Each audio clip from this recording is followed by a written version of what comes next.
everyone, and welcome into another edition of Upon Further Review with B-Marsh and Michael, presented as always by WinBet. Glad to have you alongside my co-host, Brandon Marshall. I'm Michael Spencer. I wish we had better news for you today, but we are here yet again recapping another Denver Broncos loss, this time at home to a division rival in the Las Vegas Raiders. It seemed like this was going to be a game that was ripe for the picking for the Broncos, right? Like this was kind of a get-right game for them, and instead it went the total opposite way and ended up being a get-right game for the Raiders. I'm not going to lie, I didn't even see this coming at all because the Raiders had so many distractions this week. They're coming off 2 losses. They were looking real mediocre, so I was like, okay, going into Mile High, there's no way the Raiders could win this game. But somehow they obtained and they were able to amass 8.2 yards per play against the no-fly zone, this great Denver Broncos defense. I was shocked. 8.2 yards per play, There's no way you can win. Wild. We got a lot to get into today. Maybe the Raiders are better without John Gruden. Who knows at this point? I guess we will wait and see. We got a lot to get into today. Let's start the way we start every show. What's on Marshall's mind? Well, it's on Marshall's mind, presented to you by First Bank. At B-Marsh, I have a feeling we're going to be focusing on that defense and their ability to give up big plays yesterday.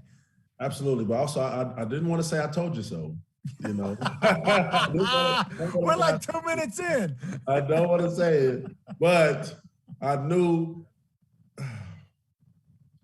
I'm a Broncos fan, okay? So I hope people don't take this wrong. I'm a fan, okay, of the Denver Broncos, but I'm also a realist. When I look at teams and I look at film and I see what's going on, I felt the Raiders were a better team than the Broncos from the beginning.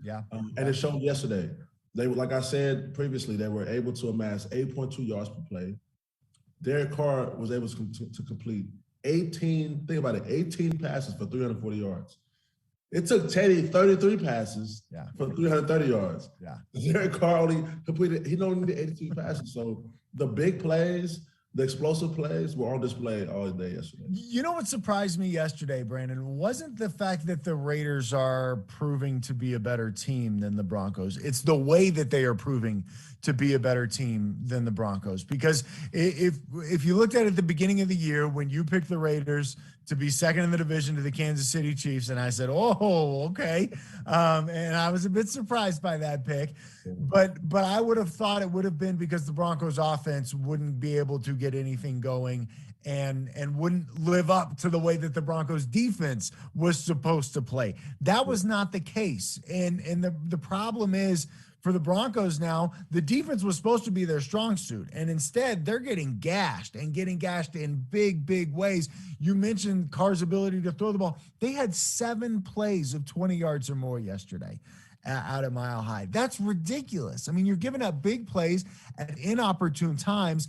What is going on with this defense is the big question that everybody is asking today, because they were supposed to be the strong suit. That's where you have all your money. That's where you spend all your capital. That's where you were going to hang your hat on this year, and it has not come to fruition for this Broncos team.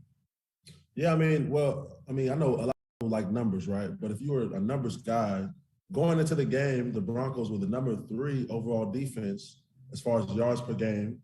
And number 2, as far as points given up, they've only averaged giving up 15 points per game. And so they were the top 3 defense, and you were thinking, okay, the Broncos are right on par. And they picked a terrible time to have a bad game. They picked a bad time to have a setback because this was a divisional game. They could have took advantage of a team that was in turmoil, within themselves, right? And so that was their time to take over and, okay, let's get a division win. Let's get right back on track, be 4-2. But instead, they're looking at 3-3, potentially last in the division, and it's kind of disheartening because, like you said, we didn't have too many expectations for the offense, but we did not have expectations for the defense to give up 7 plays for 20 yards. And to me, it's those back-breaking plays, right? Not only is it the big plays, but it's when they come, and it's these big sequences. And you look at that drive right before halftime, the Raiders go 82 yards in 5 plays in just 31 seconds and take what was a 10-7 game and make it a 17-7 game going into half. And then the Broncos come out, they give the Raiders the ball back after their first possession, and the Raiders go 56 yards in 4 plays in just a minute 53. And those to me were the backbreaking plays. And once it got to 24-7 after the Raiders' first possession of the third quarter, it felt like that's a wrap, right? Because yet again, you're putting your offense in a spot where they're not built to come from behind. They're not built to overcome the mistakes that we saw yesterday. And so to me, that's what's been most disheartening about the defense.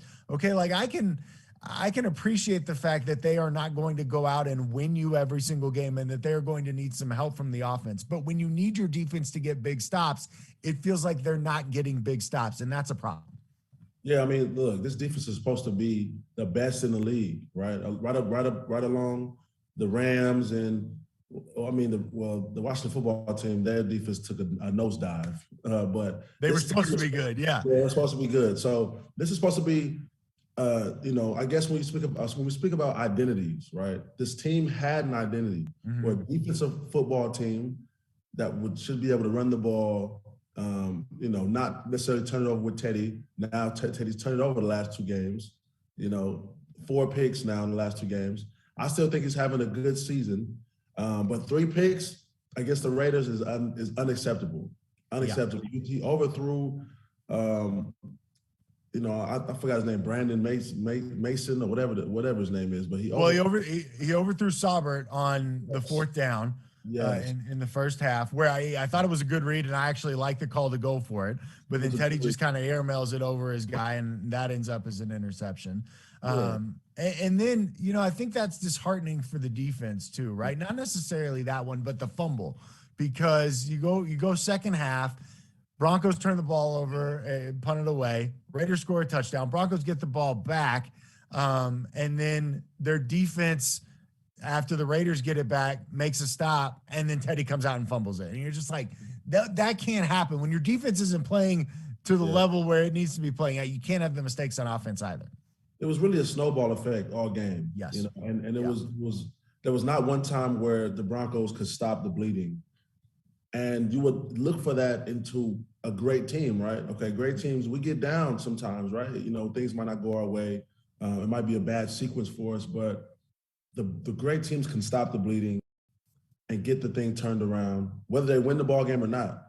But I don't see the Broncos stop the bleeding at all yesterday. And even on defense, man, it was just shocking how they were looking and how the Raiders just exploited them. And it was just so many holes in defense for a team that doesn't really have any holes on paper. There was a lot of holes yesterday in the ball game. Yeah. And you know what stood out to me kind of rewatching the game this morning and looking at some of the stats? Kyle Fuller, who we talked about last game, obviously had his worst game as a Bronco in that loss against the Steelers, played just 2 snaps yesterday. Ronald Darby comes back, right? And so Ronald Darby is your starter, and you're paying him $10 million a year. You're paying Kyle $9 million a year. Kyle's going to get the short end of the stick there, but for Kyle Fuller to just play 2 snaps while you let Derek Carr throw for more than 340 yards on you, that stands out to me. And B-Marsh, I'm wondering, like, is this a coaching thing? Is this a player thing in terms of the defense's inabilities to make big plays? Because Justin Simmons said after the game, hey, look, that's on me. I got to make that play. And I think he's talking about the opening drive there where they give up the big touchdown to Ruggs, and Justin comes over. It looks like he's just like a fingernail away from deflecting that ball. And all of a sudden it's a different story. Ronald Darby, same thing on the big pass on the other end of the field to Ruggs. It looks like he's really close. So is that on the players? Because it seems like in some situations the players are in spots to make plays and they just haven't been able to make them. Yeah, I actually want to go back to what you said about Kyle Fuller. I'm wondering if when's the trade deadline? It's coming up in a couple weeks. If that's something, because a lot of corners are going down in the NFL, right? Yeah. Broncos have a surplus of corners. I wonder if they want to trade him, try to get a receiver or something to help the offense. I don't know, but that would be interesting to keep tabs on going forward. I absolutely think he could be on the trading block to a contender who needs a corner because he's on a 1-year deal, and clearly the honeymoon phase is over here in Denver. And I could totally see that being a move. And maybe they're just thinking, let's just keep him healthy. Yeah, right. It could, because he still has a good name in the league. Right? Um, and now going back to your other question, I'm gonna put this one on the coaches. I'm gonna put it on the coaches because how easily the Raiders it looked like they just schemed up the Broncos. Yeah. It looked like it was a scheme difference. Now there were some plays, like you got Alexander on the running back. That's designed. Every coach runs that defense. Maybe if it was cover four or if it was man, the linebackers has to make the play. Alexander's just not fast enough for Kenyon Drake. It just is what it is, right? So certain plays, okay, you can blame the players, but I think overall, I'm blaming the coaches because they got schemed. It was too easy. And for Derek Carr, like you said, for them to have 7 plays of 20 yards or more, right? For Derek Carr to complete 18 passes for 340 yards, they got schemed up, they got diced up, whatever, they put them in the blender. It was ugly all game. I'm like, okay, this is on Vic.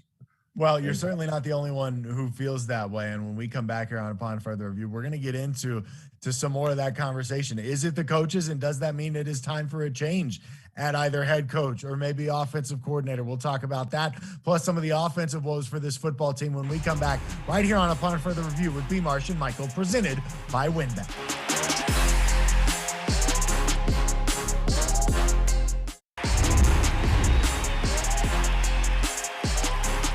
Welcome back inside Upon Further Review with B-Marsh and Michael, presented by WinBet, and it is time to talk some Broncos offense. Brandon, we talked about how the defense surprised us yesterday. The offense, I don't want to say they surprised us because we didn't have expectations, right? But when I look at this game, I'm worried about Teddy Bridgewater moving forward, and that's legit. I'm not even trying to be facetious. That dude got hit 17 times yesterday, and now he's got to go to Cleveland on a short week and face off against Myles Garrett. I'm really worried about Teddy. He's already had 1 concussion this year. They have got to figure out a way to keep him upright. Part of that is on him. He's got to throw the ball away a little bit more than I thought he did yesterday. Thought he was holding on to it a little bit. But the other part of it, they got to figure out a way to protect him because he's not going to make it through the season if he's taking 17 hits a game. Yeah, I think first of all, he's trying to do a lot. He's trying to put the team on his back, per se, right? He's trying to put the team on his back. But I can't believe they gave up 17 hits to a Raiders team who is not known for their pass rush. Yeah. The last several years, they've been terrible rushing the pass since they got rid of the Khalil Mack, right? Which is wild, by the way. That actually alone should have had John Gruden fired, which was crazy. It took this. But they got rid of Khalil Mack and Amari Cooper, and he still kept his job. They should have got rid of that guy after that. But so 17 times, right? I know when we played Tom Brady in the AFC Championship, I want to say we hit him about 23 times or something like that. That takes a toll, right? That takes a toll. Now he gets jittery in the pocket. He feels like he needs to escape when maybe it's not. He has a little more time. So that takes a toll on him mentally and emotionally. I don't know what, they needed to do some more chipping with the running backs and the tight ends, some max protection looks. They got to protect Teddy. Because if Drew Lock gets in, it's going to get even worse. Well, and that's part of the issue too, right? Is that you don't have a guy who they've proven that they don't necessarily trust Drew Lock, despite what they may tell you. I mean, the book is out on that. And the concern there too is they don't go heavy in terms of pass protection. And when they do, Teddy has a lot of time and he's able to make some good plays and make some good reads. But then I don't know if they want to be creative, if they're trying to get silly, but they can't block with just 5 guys. Yeah. And they've proven that they can't. And that to me is a concern too, especially when you look at the fact that they have spent capital on their offensive line in terms of Garrett Bowles. They paid him a lot of money after making him a first-round pick, and then paid him a lot of money last year. They got Lloyd Cushenberry in the 3rd round. They get Dalton Reisner in the 2nd round. And Graham Glasgow and Bobby Massey, they go out and add those guys in free agency, yet they're still not doing a good enough job of protecting the quarterback with just 5 guys. And then it becomes a coaching point for me, right? Like, okay, look, if we can't protect with 5 guys, we've got to keep Noah Fant in, or we've got to bring Eric Saubert in, and we've got to start chipping guys. And they don't do that on a consistent enough basis. They did it to start the game yesterday, and look what happened. They went down the field and ended up scoring a touchdown on their opening drive for the first time in 25 games, by the way. My goodness, what a terrible streak that is. But I don't think they're doing enough to help their offensive line right now, and Teddy is the one who's bearing the brunt of that. Yeah, and I think going back to Pat, right? You know, in his defense, once they got down, maybe he felt like, okay, I need to press. I need to, I think he always feels like that. abandon, right? Abandon the game plan, right? The first 15 or what worked, I got to get, these wide receivers out. I got to get running backs into the pass concept. I got to do this and do that. But I think you got to understand, okay, how the game is going. Read the room, right? Like, okay, well, look, I'm doing this, but it's not really working. So let me dial it back, max protect or chip more. You could even go empty. You can go empty, right? And put a tight end and a running back right next to the tackles, chip the ends, chip Crosby and Ngakwe. Then let them get into their routes. Tell you have a little more time. There's ways to go about it. And I'm not even an offensive coordinator, right? But there's ways to go about it. And maybe he heard us on one of our shows when we called the offense boring. They was like, you know what? Okay, I think it's boring. I think it's better boring. You know what I mean? Like, if that's the case, if Teddy's gonna get hit 17 times, then okay, give us back boring. Yeah, for sure. And if they're letting Max Crosby have 3 sacks, and then you're coming up against Myles Garrett this weekend. Yeah. So let me tell you something. Right now, I'm actually in Cleveland. Okay, I would turn the camera on. I would show you the stadium. I'm in Cleveland, Ohio. I came to see my boy, one of my best friends, Malik Jackson, play. It was a terrible game. The Browns got killed, but just watching them and watching their pass rush and watching them get to Kyler Murray, get those pressures, I'm like, okay, this could definitely be an issue for the Broncos. But I went to the game yesterday. Maybe you can say I was scouting. Yeah. No, I appreciate that. We're gonna talk. You're getting an even bigger sneak peek for your sneak peek segment coming up. But yeah, man. As far as the offense goes, their woes continue. It's been years. Teddy's getting his yardage though. And he's throwing for touchdowns. That's great for your fantasy team, but it's coming in the fourth quarter. It's not coming when they matter. I mean, they're down 21 before they get anything going. You're right. And you're 100%. You're 100% right. That falls on the defense, the offensive coordinator, because like you said, for the last 2 games it was garbage time. That's when he got all his passing yards. Yes.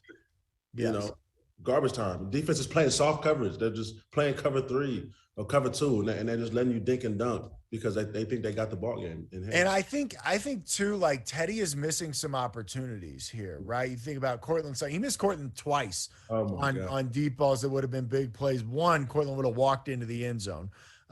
Then we talked earlier about the interception on 4th down where he airmailed Eric Saubert.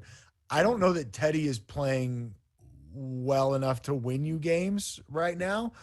And then you factor in the 4 turnovers with the 3 interceptions and the fumble, and they need more from him. And I can't help but wonder how it all correlates for Teddy, right? Because he knows he's under pressure. He's taken a ton of hits, and then I think it's having an effect on how he plays. And Brandon, we've seen this happen to Broncos quarterbacks over the last 5 years. Yeah. They get in their head. All of a sudden they start seeing ghosts, whatever term you want to use, and they can't play at a high level, not even an average level. Yeah. And Teddy was supposed to be the guy that was safe. Yes. Won't turn the ball over, give your offense a chance. Give your defense a chance. Give your offense a chance, right? But the last couple games, he's turned it over. He's been turnover prone, and look, there's a couple things that lost the game, right? It was the Raiders getting to the quarterback. It was the turnovers. 3rd down, terrible yet again on the offensive side of the ball, and the big plays from the Raiders. They couldn't overcome all those things. If they would have cut it down to a couple. We get the Broncos are last in the NFL on 3rd down. All right, conversions. That's what they are. It's bad, but they also can't turn the ball over with that. Yeah. And they just can't let the Raiders go crazy on them offensively. So yeah, this needs to get cleaned up. They got a short week, and they need to come and have a meeting of the minds, or the players got to get together again, and something has to happen because this 3-game skid, they got to get back on track. Brandon, is it time for a coaching change? There's a lot of people pointing fingers today, and rightfully so. And it feels like this was coming, right? And when I look at this, it's not going to come this week because it's a short week. You got a Thursday game in Cleveland. You're also only 6 games into this season. You still have 11 games to go. You're going to play 10 games without your head coach? I don't think so. When I look at this, if there is going to be a coaching change, it'll be Pat Shurmur at offensive coordinator, and then it will be Vic Fangio at the end of the year. I don't see a team that has quit, and I don't see a team that has given up. So I don't feel like you necessarily have to change your head coach right now. But there's a lot of people that are calling for some sort of change. The season isn't lost per se. You're sitting here at 3-3. There's still a long way to go, but I don't know that I have any hope that these guys are the guys who are going to turn it around. Yeah, I mean, the season's not lost, but the question is, if they do make a change on the offensive side of the ball, because I agree with you, they can't change the head coach. They're not 0-6. They're 3-3. Just had a 3-game skid. And they still have a really good defense on paper, right, as far as numbers goes. So I think you keep Vic in the fold, but if they get rid of Shurmur after Thursday, right, who's going to call the plays? I would lean – I think the obvious there is Mike Munchak at offensive line, and you promote him to offensive coordinator and have him call the plays. I also wouldn't hate them giving Zach Azzani a shot, the wide receivers coach. I think he's got a future in this league calling plays and maybe even as a head coach. I don't know that he's there yet, but I would love to see him given that opportunity. But I think Munchak becomes that guy, a guy who has head coaching experience, a guy who has been there, a guy who has helped this offensive line improve as much as they still need some help. He can only work with the pieces that he's been given. But I think Mike Munchak would be the guy there. Yeah, I mean, well, I think, look, if they look bad again this week, I think, why not? Yeah. I think the times and the days of playing it safe are over, especially for Vic Fangio, who's on the hot seat. And nobody's really talking about it, but he's on the hot seat. This is his 3rd year, right? They got to make a change. Something has to happen. That's why he said, okay, it's my 3rd year. I know I'm on the hot seat. It's probably my last year. Let me go with Teddy, the proven guy who can actually win me some games. Okay, all right, well, unless I'm hoping he truly knows his guys, right? He knows Mike, he knows Zach. He said, you know what? I'm going to put Mike in. It's Mike's time, or it's Zach's time. Let's get a little more creative, or we need a switch. We need some fresh energy, some fresh air on the offensive side of the ball. But I think after this game, if they lose this game and the offense doesn't look good again, why not? Yeah, that's going to come. The hot seat meter for Vic Fangio right now, it's like at a 7 earlier this year. It started the offseason at like a 7, and then it went back down, and now it's all the way back up almost. This Thursday, it's going to be cranked up to a 9 or a 10, and I think he will have to make a move, especially if the offense continues to struggle, if for no other reason than, like you just said, to save his own job. The other part of that to consider is that you're the guy that got rid of Rich Scangarello, who made Drew Lock look good. Yeah. And who had a nice rapport with Drew Lock to end the 2019 season. So then you went out and you hired Pat Shurmur. Now you've got to admit that you made a mistake. And guys are reticent to do that. Guys are really reticent to do that. Like, Rick, we need you, man. Come. Yeah, right. Can you come back? I'm sorry, man. All right, hey, quickly, let's get into our report card. Report card brought to you by Flock Homes. Smarter rental property ownership starts here. Visit flockhomes.com to learn more. B-Marsh, I'll let you go first in the report card. What do you got? Let me go first. I like yours, man. So mine is very simple. It's very easy. We all can see it yesterday. It's the O-line. They get an F for allowing 17 hits, 5 sacks. I don't know it was crazy. They was running amok. The defensive line was going crazy. Max Crosby had a day, had 3 sacks. I don't know. They get an F, man. It's terrible. Wow, we got 2 Fs today. This may be a first here in the report card. You're usually Mr. Positive. I'm going to give out an F as well, and I'm giving my F out to the replay guy. Whoever is in Vic Fangio's ear telling him that he should have thrown those challenge flags needs to be removed from that position. I was I don't know how many stories up in the press box, and I could have told you that Noah Fant landed out of bounds. And the Yeah. ref, who was right there, literally right there looking at the play, saw it too, yet Yeah. the Broncos decided to challenge. That was a dumb challenge. And then later in the game, they decided to challenge the Henry Ruggs catch. I think that was just a hope, right? Like maybe let's pretend like maybe there was some green grass there. That's how desperate they are. Yes.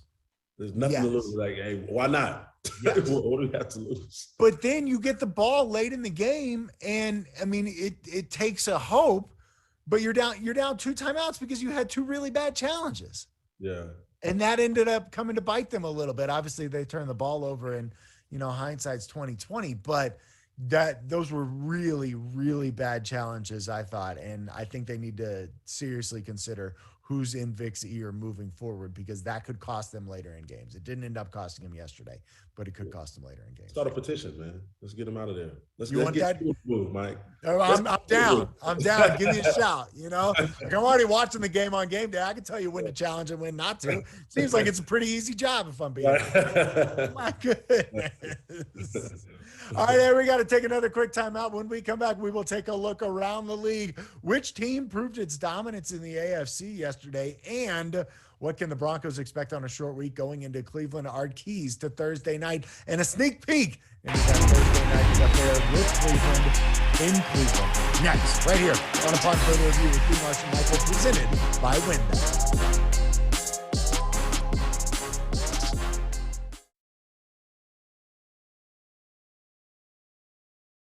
Welcome back to Upon Further Review with B-Marsh and Michael, presented as always by WinBet. It is time to go around the league. Around the League is brought to you by Nissan.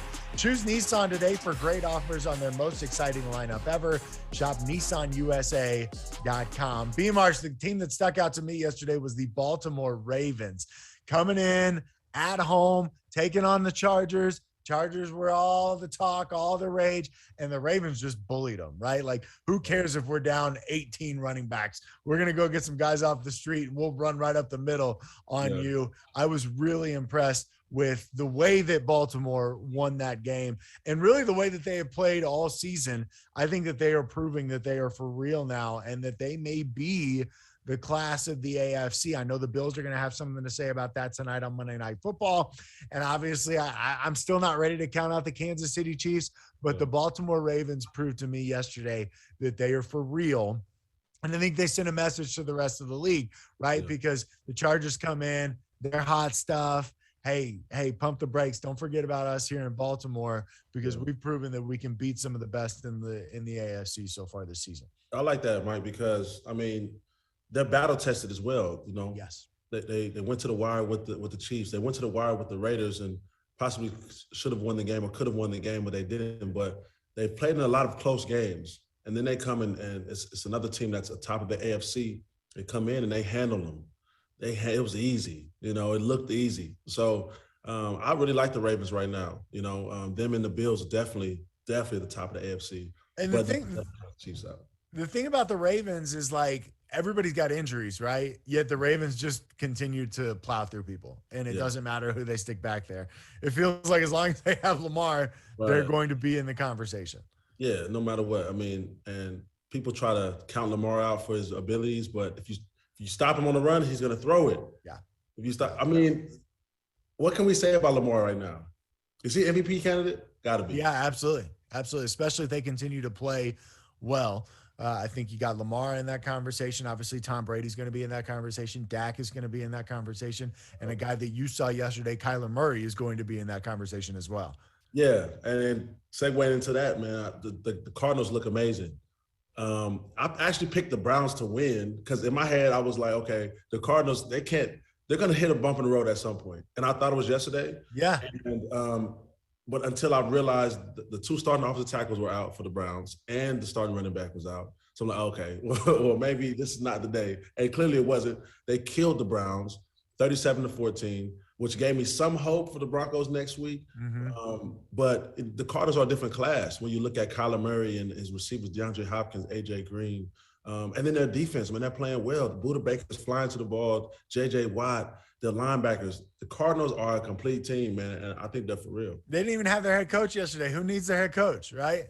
It's like, he said, look, y'all handle this without me. It's all good, man. We good. And they blew the team out still. Still blew out the Browns. Yeah. Yeah. Yeah. So, I mean, I don't know, man. I mean, looking at the Browns, their roster is really good. You know, they're stacked on paper. The Browns have a good offensive line, but if they're down those two offensive tackles and they're down Kareem and Nick Chubb, and if Baker Mayfield is not 100%, man, this might be the game for the Broncos to take advantage of. Yeah, let's get it. Let's talk more about that game and get into our sneak peek. Sneak peek brought to you by UC Health. With personalized care and locations across Colorado, UC Health is here for you. No matter where your story takes you, UC Health, live extraordinary. And Brandon, I feel like a broken record, but it feels like, I don't know, maybe I'm blinded. Maybe I have on orange and blue colored glasses, but I'm looking at this and I'm like, okay, you're taking on a Browns team that's Baker Mayfield's banged up, right? He says he's going to play, but we'll see how that shakes out throughout the week. They're going to be without their two starting running backs more than likely.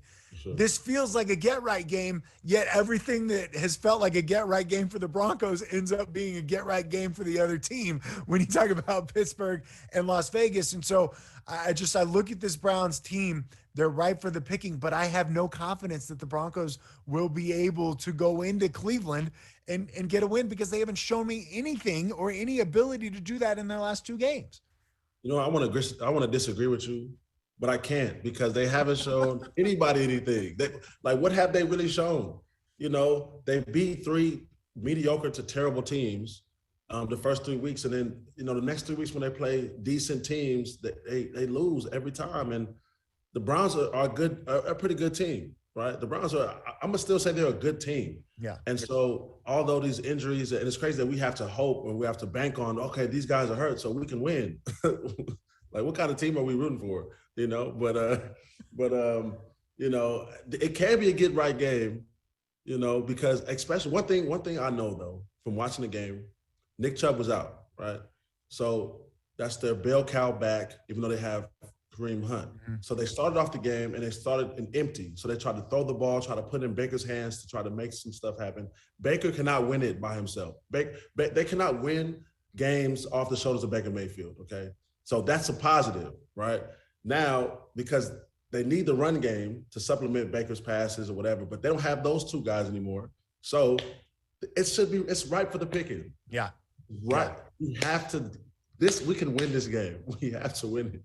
You're right though. Like, it is pretty sad that we're saying, oh, the Broncos should win this game, not because the Broncos are good, not because they have the ability, but because the Browns are just so banged up. Yes, that's the hope for the Broncos. That is the hope. By the way, the good folks at WinBet have the Broncos as a 5-point underdog. Oh, and wow. The over-under is at 43.5 as we speak, and I have a feeling it's going to trend toward the under too. Yeah. As this week goes on. The other part about that, right? Like, I don't want to say it's a good thing because I never want injuries, but if you're the Broncos and you're looking at that, okay, no Kareem Hunt and no Nick Chubb, mm-hmm. Your starting linebacker core is decimated right now. Alexander Johnson, it doesn't look like he's going to be able to play. It looks like you're going to start Justin Sternad and Micah Kaiser at inside linebacker. Yeah. Wow. You may need to stay in Cleveland, B-Marsh. Yeah, just meet the Broncos in Cleveland on Wednesday night. All right. You know what? Thank God, Nick Chubb. I mean, I never want to wish injury upon anybody, but for the Broncos' sake, thank God that Chubb and Hunt are out. And if the Browns still have those two starting tackles out, Vaughn could eat, right? Vaughn and Malik Reed could eat.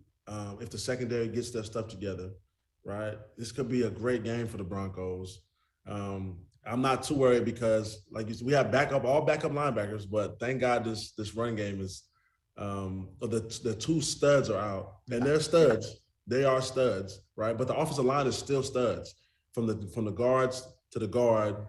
Joe Bitonio, man, I played with him in Nevada. He is a stud, and so we'll see how it goes, man. But I really think that this is one that could, this could get us going right in the right direction, in the right trajectory, because we need them AFC wins, right? We got to continue to pile up the AFC wins, and to beat a good AFC team, that is good for the morale. Yes. And it's crazy to think that the trajectory of this season, right? Like, we were pinning it on Sunday against the Raiders, obviously didn't turn out. And now it's Thursday. And It could go one way or the other. You win that game, and all of a sudden you're feeling pretty good about, okay, maybe we're going to turn this ship around. We got a good win on a short week on the road. You can feel good about that. You lose that game, and all of a sudden you've lost 4 straight, and you're going to have some serious questions coming back home the following week. So a special edition of Upon Further Review, by the way, going to be coming your way on Friday. We got 2 editions of Upon Further Review this week.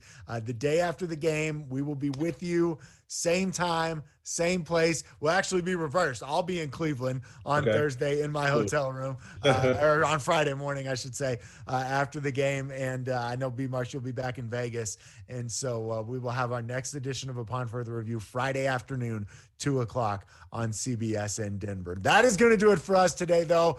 Man, going to be a wild week here in Denver. We'll see what happens on Thursday in Cleveland. And, of course, we will make sure to bring it all to you on CBSN, on CBS4 in Denver. And, of course, on Twitter, you can follow me at MichaelCBS4. B-Marsh, what's the Twitter handle? At B-Marsh with 2 H's? At B-Marsh, 2 H's, man. But make sure y'all follow Broncos Twitter because they're going to act like somebody died. It's a funeral all week.